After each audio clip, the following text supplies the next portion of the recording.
Assalamualaikum warahmatullahi wabarakatuh. Apa kabar semuanya? Kembali lagi di channel Kobekar Bengkulu. Di video ini saya mau ngebahas atau menceritakan perjalanan surat Vios atau Limo ini ya, all new Limo ini sebenarnya. Nah, jadi di sini kita mau ngebahas berapa lama pembayaran pajak atau menunggunya, kemudian prosesnya kemana dulu, kemudian berapa lama selesainya, dan total biaya untuk menyelesaikan surat-surat ini. Nah, jadi ini sudah ada barang-barang buktinya gitu ya. Nah, kemudian saya juga ada chat dengan saudara yang di Tangerang. Nah, dan perlu diketahui juga kenapa alasan saya tidak mengembalikan mobil ini ke BD gitu ya. Nah, nanti akan saya jawab juga. Ini kan masih plat B Tangerang ya. Banyak yang bertanya kenapa kok nggak ke BD? Ke BD itu kan plat Bengkulu ya. Jadi ngapa nggak dibalikkan ke tempat saya gitu. Nah, ya nanti di sini kita akan bahas semuanya. Ya, kita pindah ke ruang tunggu. Ini ya, Vios Limo Gen 3. Yang ini nih yang saya buatkan videonya. Nah, jadi ini kan masih plat B hitam Tangerang ya. Nah, jadi di sini kita akan ngebahasnya. Nah, jadi cerita awalnya adalah pada saat pengurusan pajaknya itu saya mulai mengurus itu tanggal 6 Januari ya. Sebenarnya kan saya ngambil mobil ini kan Desember awal apa pertengahan ya, saya lupa. Udah Desember akhir lah gitu. Nah, kemudian kelang berapa minggu baru saya urus pajaknya gitu ya, surat-suratnya juga. Nah, di sini yang harus kita persiapkan sebelum membayar pajak atau balik nama atau dan sebagainya, keperluan lain, itu kita harus mempunyai surat pelepasan hak, kemudian cek fisik atau cek rangkanya itu ya, nomor rangkanya itu. Nah, untuk masalah cek fisik atau cek rangka itu Anda bisa di Samsat terdekat ya, di kota-kota Anda bisa. Nih contohnya tuh ya. Kemudian pastinya BPKB asli sama STNK. Ini STNK baru ya. Nah, surat pelepasan hak juga, surat pelepasan hak dari PT itu biasanya dikasih tuh kalau Anda beli PT-nya dari Bluebird atau Express. Nah, ini Express Group ya. Kemarin kan NTB ini ya, sekarang sudah ganti CBD. Nah, jadi awalnya kemarin pajak ini diurus pada tanggal 6 Januari. Ini masih ada setnya. Bentar. 6 Januari. Nah, akhirnya 6 Januari itu surat ini nggak ditolak. Bukan suratnya ditolak ya, cek fisiknya itu ditolak karena nggak jelas ini. Ini nomor rangkanya yang ini. Nah, kurang jelas, jadi minta gesek ulang. Akhirnya saya kirim lagi 10 Januari dari Bengkulu ke Tangerang. Ya, perkirakan aja 3-4 hari, berarti tanggal 14-an atau 15-an udah sampai. Dan akhirnya barang itu sampai. Nah, setelah itu ternyata berkas itu dikirim ke ini dulu, ke Disub dulu ya, karena dia rekom dulu itu ya, rekom untuk bahwasanya mobil ini bakal dipindahkan ke pribadi ya, dari PT ke pribadi atas. Jadi mobil ini dijadikan ini loh, maksudnya dijadikan milik pribadi atau bukan plat kuning lagi gitu ya. Bentar, ada ini di sini. Nah, seperti ini kira-kira ya. Mana sih? Oh, ini ya. Nah, ini guys. Nah ini kan Dinas Perhubungan di sub ya. Nah, pengantar rubah status dan mutasi mobil taksi. Jadi ini dirubah jadi umum plat kuning menjadi tidak umum atau plat hitam ya. Nah, ini tanggal 28 Januari baru turun suratnya ya. Nah, kemudian berkas baru turun dari Polda itu 18 Februari. Ini Anda bisa lihat setnya sendiri. Nah, berkas baru turun dari Polda minggu ini selesai Bang, lama juga ya. Nah, tuh. Kemudian tanggal 25 Februari itu dapat info lagi bahwasanya surat nih 25 Februari surat sudah selesai Bang hari ini. Tuh.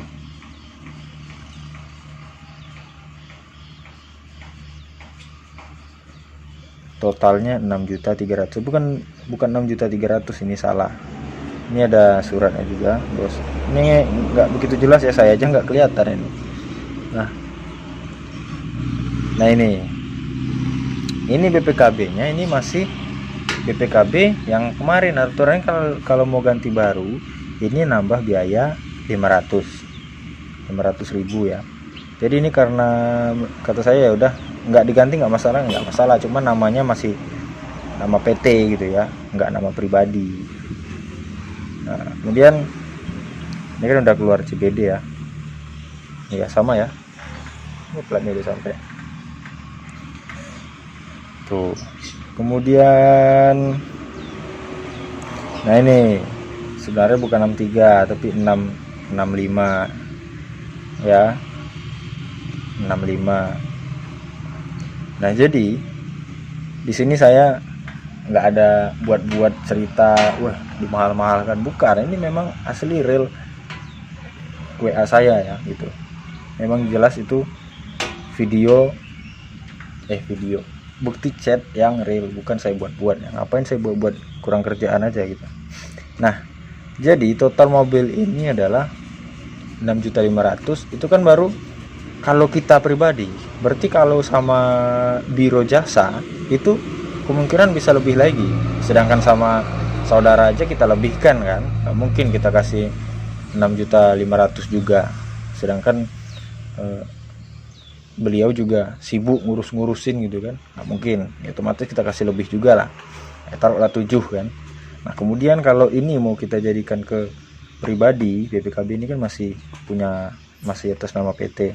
Ini kalau dirubah ke pribadi itu biayanya 300.000. Cuman kalau mau dibantu oleh polisi apa tadi nggak tahu saya bahasanya. Kalau mau dibantu itu bisa 500.000 bisa tembus ya, 500.000. Jadi kalau kita kalikan bersihnya aja ini belum uang basa-basinya, ini udah 7 juta sama ganti BPKB ya.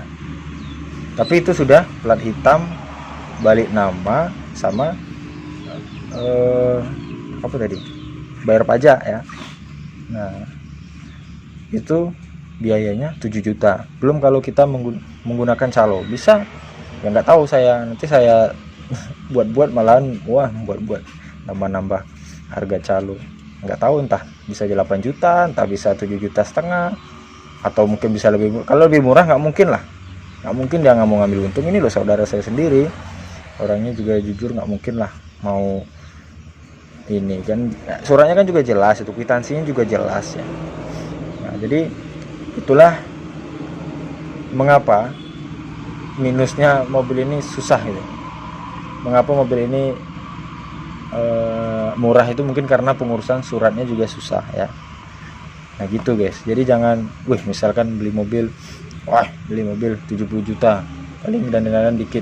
Belum kalau ngurus pajak ya pikirkan paling enggak kita nghabiskan uang sekitar 8 jutaan ya.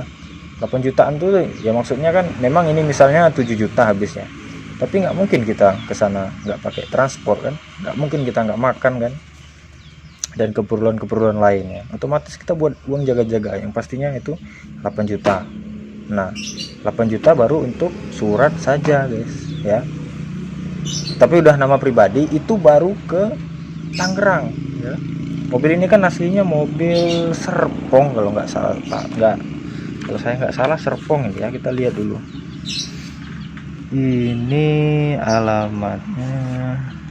Nah masih Tangerang Selatan juga ya, ini masih Serpong ya, ini masih sebelahan padahal guys ya. Itu biayanya masih sama, apalagi kalau mutasi keluar daerah ya, apalagi ke Sumatera. Nah kalau ke Sumatera, nah bisa lah Anda pikirkan berapa kira-kira ya. Untuk pajak sendiri ini,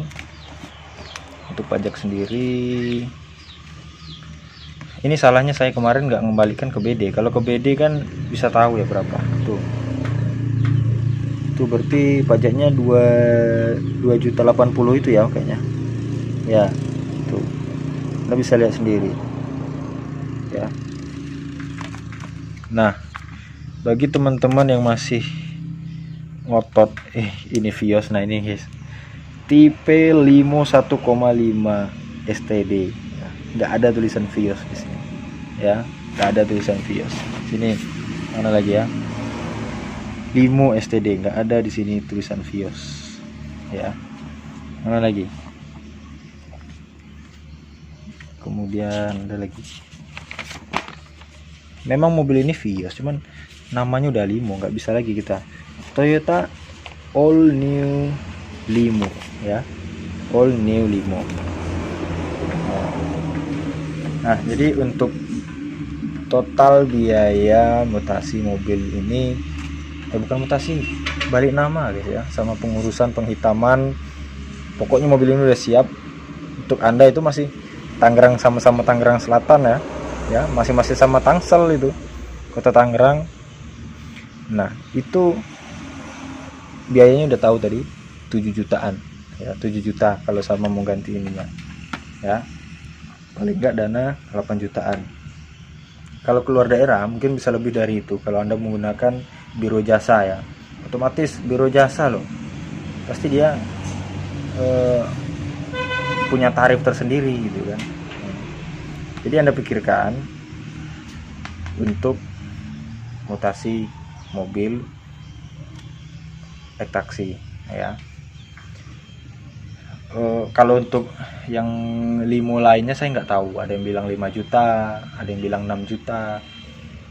Kalau 3,5 juta itu masih baru cabut berkas saja guys ya. Ingat baru cabut berkas saja, belum yang lainnya, mungkin belum pajak sama belum ininya ya, belum pajak sama dendanya atau biaya-biaya lain gitu ya. Jadi anggarannya segitu juga guys tuh. Tapi sekarang mobil ini udah aman, makanya mobil ini sekarang saya pasarkan di atasnya lagi ya. Kemarin kan 80 saya lepas ini, kemarin 80 kemarin tapi guys, tapi sekarang kondisi sudah dicat, sudah penghitaman, sudah atas nama sendiri, pajak baru tuh bulan 2 2025 lagi, bulan 2 tahun depan lagi 2025 baru ganti plat ya. Nah jadi kenapa kok nggak dibalikkan ke BD? Jadi kemarin ceritanya gini, mau nyoba siapa tahu kalau di sama-sama Tangerang kan lebih murah gitu ya. Perkiraan saya kemarin ini totalnya 3 jutaan cuman guys ya. Perkiraan saya ini cuma 3 jutaan. Dan ternyata 2 kali lipat, malahan lebih dari 2 kali lipatnya. Tuh, apalagi kalau saya balikkan ke BD. Kalau ke BD mungkin lebih lagi guys ya. Nah, jadi gitu, itu udah ini enggak saya buat-buat lagi. Kalau kemarin kan saya kira-kira wah kira-kira palingan 5 juta udah paling banyak. Nah, sekarang saya sudah merasakan sendiri. Bahkan yang ngurus itu adalah saudara, bukan biro jasa. Ingat, saudara yang ngurus. Ya. Kwitansinya jelas, ininya jelas, semuanya jelas ya. Jadi ngapain, nggak bisa dibohong-bohongin. Jadi mobil ini jadi harga bahan tambah itu tadi udah berapa itu guys ya, belum hal-hal yang lain. Makanya jangan bilang mahal kali orang ini masang harga mobil sekian. padahal dia nggak tahu prosesnya itu panjang gitu ya. Nah, makanya nanti video selanjutnya saya akan membuat video total mobil ini sampai jadi pribadi dan sampai nyaman lah pokoknya, dari power window-nya, double din, kemudian ganti pelek, yang lain-lain, ngecat. Nah itu habis berapa totalnya, nah besok akan kita buatkan videonya ya. Jadi untuk saat ini udah tahu masalah surat-surat, bahwasanya surat-surat ini yang penting Anda persiapkan itu adalah PPKB sama STNK asli sama surat pelepasan hak. Nah baru nanti rekom ke Dishub, dari Dishub turun nanti ke Samsat ya, Polda apa ya, baru Samsat. Pokoknya ribet guys, wajar aja sih biro jasa itu punya tarif tersendiri, susah guys masalahnya. Ini saya tanya sama saudara yang di Tangerang, memang katanya waduh susah bang ini ribet gini-gini, pokoknya pusing lah gitu ya. Dia yang sebenarnya nggak pula lama urusan, cuman yang susah itu kesana dulu, kesini dulu, kesini lagi, kesana lagi, ke situ lagi ya. Jadi dia proper gitu yang lama itu ya. Makanya jarang orang yang ngurus surat sendiri, paling ya biro itu tadi ya. Jadi sekarang kita buka-bukaan tentang surat-surat si Limo ini ya. Nah jadi alasan kenapa nggak BD yaitu tadi saya coba, siapa tahu kan bisa murah, otomatis kan jual mobil ini juga bisa di angka yang murah juga. Lagian ini kan atas nama saudara sendiri kan, kalau mau bayar enak, bisa tinggal transfer aja gitu kan. Nah, walaupun ke nama saya pun di BD kan juga ribet juga, kalau misalnya saya jual kan tetap balik nama lagi gitu ya. Nah gitu guys. Nah, jadi sekarang sudah tahu, setiap beli bahan tambahkan uang segitu 8 juta persiapan untuk bayar pajaknya guys. Tapi kalau Anda betah membawa mobil tanpa tanpa bayar pajak ya terserah Anda ya. Oke, jadi cukup jelas untuk pembayaran pajak saya rasa, dan sini sudah saya jelaskan lebih detail, bahkan chat dengan saudara pun juga sudah saya perlihatkan. Nah jadi mobil ini dari tanggal 10 Januari baru keluar tanggal 28 Februari. Nah itu berarti sebulan lebih ya, sebulan berapa hari itu, sebulan ya sekitar itulah pokoknya ya. Berarti sudah bisa dipastikan suratnya pasti lama ya, otomatis. Nah jadi gitu. Oke, mungkin cukup sekian. Jika ada yang kurang jelas tanyakan aja di kolom komentar. Jika menurut Anda tidak masuk akal silahkan di kolom komentar, tapi ini memang saya nggak ada saya buat-buat, memang saya jelaskan berdasarkan apa yang telah terjadi, apa yang memang terjadi di lapangan gitu aja ya. Mungkin cukup sekian, saya akhiri. Assalamualaikum warahmatullahi wabarakatuh.